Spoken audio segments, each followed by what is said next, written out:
Bonjour mesdames et messieurs.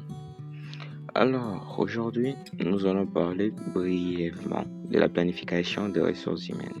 Alors, je vais citer différentes étapes de la planification de la ressource humaine.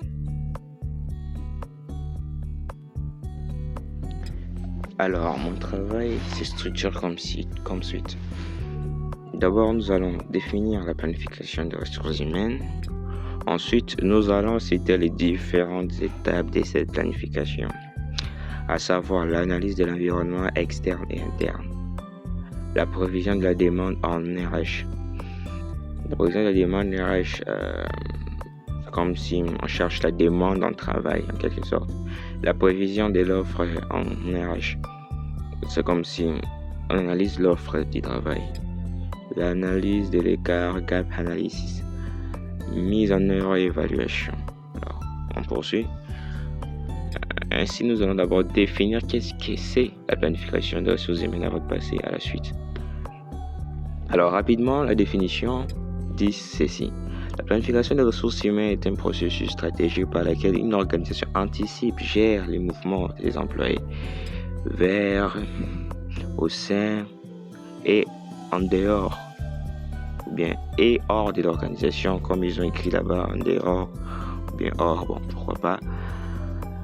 Ensuite, l'objectif de la planification humaine est de s'assurer que l'entreprise dispose d'un bon nombre de personnes possédant de bonnes compétences, au bon endroit et au bon moment, pour atteindre ces objectifs organisationnels.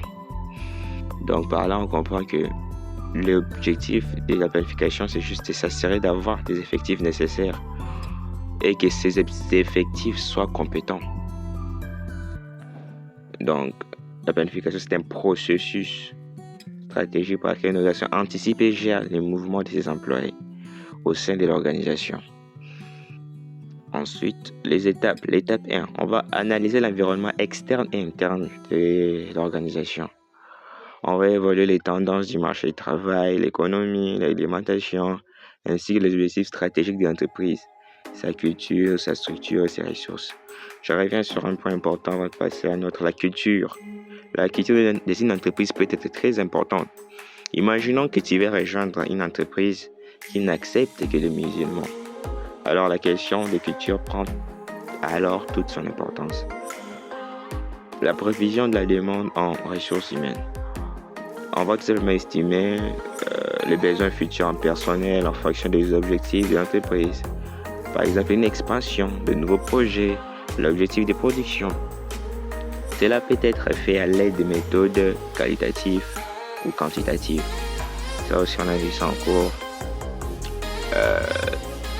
Une main-d'œuvre qualitative ou quantitative. Donc, en fonction des objectifs, l'entreprise pourra choisir si c'est un travail qui nécessite moins de compétences mais beaucoup de personnes.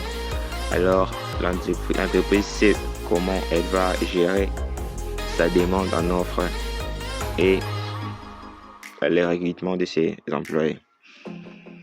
Ensuite, la provision de l'offre en ressources humaines.